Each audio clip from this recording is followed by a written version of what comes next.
स्वच्छं रजसा तमसावृतम्। तृणावर्त जब आया तो कहते हैं दिन में अंधेरा हो गया। ये तृणावर्त रजसा तमसावृता, चारों तरफ धूल छा गई। रज माने धूल भी होता है, रज माने रजोगुण भी होता है, तम माने अंधकार होता है, तम माने तमोगुण भी होता है। जब हमारे जीवन में तमोगुणी वृत्ति और राजसी वृत्ति ज्यादा बढ़ जाती है तो सतोगुणी वृत्ति दब जाती है। सतोगुणी वृत्ति दब जाएगी, रजोगुणी वृत्ति का अपना प्रभाव रहता है, राजसिक रहता है, अहंकार भाव उत्पन्न होता है जहाँ रजोगुणी वृत्ति होती है। भगवान श्री कृष्ण से अर्जुन ने पूछा कि मैं न चाहते हुए भी पाप करता हूं, मैं पाप क्यों करता हूं, मैं नहीं चाहता हूं फिर भी पाप में प्रवृत्त होता हूं। अतः केन प्रयुक्तम पापम चरति पुरुषः, मुझे पाप में प्रयुक्त करने वाला कौन है, मुझे नियुक्त कौन करता है पाप में। भगवान ने उत्तर दिया काम एषः क्रोध एषा रजोगुण समुद्भवः, काम ऐसा क्रोध ऐसा रजोगुण समुद्भवा, जो रजोगुण से उत्पन्न होने वाला काम और क्रोध है ये व्यक्ति को न चाहते हुए भी पाप में प्रविष्ट कर देता है, पाप के आचरण में लगा देता है। व्यक्ति की अधिक कामनाएं तो व्यक्ति से पाप कराती हैं, या फिर क्रोध के आवेश में आकर के किसी अधर्म कर्तव्य को करता है। यदि कामनाएं अपने कंट्रोल में हो तो साईं इतना दीजिए या मैं कुटुंब समाय, मैं भी भोगाना रहूं और साधु न भूखा जाए। संग्रह क्यों? लोक संग्रह में वापी संपस्सिन कर्तुमर्हसि, संसार में संग्रह करने की आवश्यकता क्या है? यदि सुखमय जीवन जिए, आपकी कामनाएं यदि आपके वश में है, कंट्रोल में है, यदि कामनाएं कंट्रोल है तो 2 रोटी खा करके व्यक्ति अपना जीवन यापन कर सकता है। साईं इतना यदि हमें कुटुंब समाज, हे परमात्मा मुझे बस इतना प्रदान कर दे तो कि जिसमें मेरा परिवार का भरण पोषण अच्छे से होता रहे, और यदि कोई अव्यागत अतिथि आ जाए तो मैं इसका स्वागत कर सकूं, तो इससे ज्यादा मुझे कुछ नहीं चाहिए। इतने से गुजारा हो सकता है। पर हमारी महत्वाकांक्षाएं, हमने एक अपनी प्रतिष्ठा बना रखी है, हमें लगता है ऐसा कि हम जिस समाज में जी रहे हैं उस समाज के अनुसार हमारे पास इतना पैसा होना चाहिए, ऐसी गाड़ी होना चाहिए, ऐसा मकान होना चाहिए।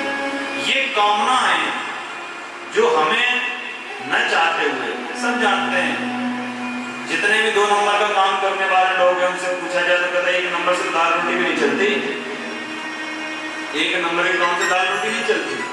अब दाल रोटी तो तुम्हें खानी नहीं है, अब तुम्हें दिनों दिन रातों रात करोड़पति बनना है तो कुछ न कुछ अधर्म जरूर करेंगे, कुछ न कुछ पाप कर्म जरूर करेंगे, और बिना पाप कर्म किए इतनी जल्दी इतने धनी हम हो नहीं सकते। काम ऐसा क्रोध ऐसा रजोगुण समुद्भवः। अब ये विचार करिए, ये रजोगुण की प्रधानता हमारे शरीर में क्यों बढ़ती है? जो पाप करने की वृत्ति बनती है, जिससे हमारे मन की कामनाएं बढ़ती हैं, जिससे हमारे मन में क्रोध ज्यादा उत्पन्न होता है, इसका मूल कारण क्या है? श्रीमद् भगवद गीता में इतना विस्तृत व्याख्यान किया गया है इन चीजों का। भगवद गीता एक ऐसा अद्भुत ग्रंथ है, इसको जो भी पढ़ता है, संसार का एक ऐसा ग्रंथ, अद्भुत ग्रंथ है जिसको कोई भी पढ़े, किसी भी विषम परिस्थिति में पढ़े, उसको उस परिस्थिति में बाहर निकलने का रास्ता मिलेगा। भगवद गीता में स्पष्ट रूप में कहा ये रजोगुण जब हमारे शरीर में बढ़ जाता है तो फिर राजसी वृत्ति, अहमत उत्पन्न होता है, अहंकार उत्पन्न होता है। मैं हूं, मेरा है, मैं और मेरा है तब तक परेशानी नहीं है। मैं ही हूं और मेरा ही है, यह समस्या खड़ी हो जाती है। मैं हूं, मेरा है, कोई बात नहीं, संसार में आप तुम्हारे हैं, आपका है, ठीक है। परमात्मा के प्रति भी यदि आप उसकी साधना कर रहे हैं तो वहां पर भी ये दोष लागू होता है। परमात्मा आपका है यहां तक तो ठीक है, वो आपका ही है, यहां दोष आ जाता है, तो किसी और का नहीं है। यदि आपका ये तो सिर्फ आपका ही सुख चाहेगा, दूसरे का दुख चाहेगा, क्या होगा? परमात्मा हमारा है, ये कहो मैं उसका हूं तब दोष नहीं, मैं उसका हूं तो उसके सब है संसार में। जब रजोगुण हमारे शरीर में बढ़ जाता है, रजोगुण, सत्वगुण और तमोगुण 3 गुण हमारे शरीर में होते हैं, और हम जैसा खान पीन करेंगे, हमारा मिर्च मसाले ज्यादा खाने, लहसुन प्याज ज्यादा खाएंगे तो राजसी गुण बढ़ेगा।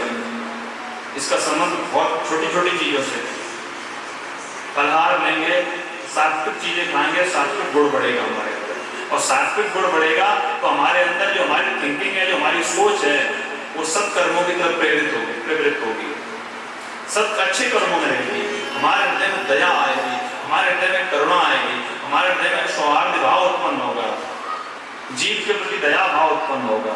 और दया धर्म को मूल है, पाप मूल अभिमान, तुलसी दया न छाड़िए जब लगट में प्राण। दया धर्म का मूल है, और दया भाव इसीलिए नहीं आता कि हमारे शरीर में सत्व गुण का अभाव हो जाता है, तमोगुण की प्रधानता हो जाती है। तमोगुण बढ़ता जाएगा, रजोगुण कब बढ़ता है? जब हम मादक पदार्थों का सेवन करते हैं, कुसंगति करते हैं, हमारी वृत्ति बिगड़ जाती है, मदिरा पान करते हैं, मांस भक्षण करते हैं, रजोगुण उत्पन्न होने लगता है शरीर में। तीनों गुण रहना शरीर में अनिवार्य है, तीनों गुणों के बिना काम नहीं चलेगा, ये बिल्कुल सत्य बात है। परंतु तीनों गुणों का लेवल बराबर होगा तब बातचीत बनेगी। सत्वगुण की प्रधानता होगी, ऊपर उठा हुआ सत्वगुण, अच्छे विचार आएंगे। भाई ये सत्वगुण दबा, रजोगुण ऊपर उठा तो राजसीपन आएगा, अहंकार उत्पन्न होगा, ममत्व उत्पन्न होगा, और तमोगुण जहां उत्पन्न हुआ वहां हिंसा की वृत्ति उत्पन्न हो जाएगी आपके शरीर में। सत्वगुण और तमोगुण जब नीचे दब जाएंगे तो रजोगुण बढ़ जाएगा, और रजोगुण और तमोगुण जब नीचे दब जाएंगे तो सत्वगुण ऊपर बढ़ जाएगा। इसलिए साधु लोग व्रत अनुष्ठान ये सब करने का साधना जब हम करते हैं तो उस समय अन्न को क्यों छोड़ते हैं? अन्न को छोड़ने का अभिप्राय क्या है? अन्न भी हमारे शरीर में रजोगुण को उत्पन्न करता है, और सतोगुण की प्रधानता है ताकि हमारा मन भगवान के भजन में अच्छे से लगे, उसकी साधना कर सके। बहुत से साधु लोग तो ऐसे भी देखे हमने पूरे जीवन अन्न खाते हैं, अन्न ही नहीं खाते हैं, फल फ्रूट खाते हैं बस, ताकि सात्विक वृत्ति बनी रहे। हम चाहते हो कि किसका अनर्थ के विषय में सोच ना सके।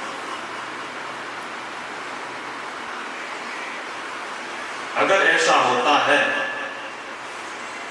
तो सबके जीवन में तृणावर्त आएगा, और तृणावर्त ऐसा आएगा कि जीवन में अंधकार छा जाएगा। जैसे दिन में अंधकार छा गया गोकुल में धूल की वजह से, हमारे जीवन में भी अंधकार छा जाएगा, और जब जीवन में अंधकार छा जाएगा तो कुछ भी दिखाई नहीं देगा, भटक जाएंगे हम जीवन से, सदमार्ग से विचलित हो जाएंगे, कुमार्ग की तरफ चलते हैं।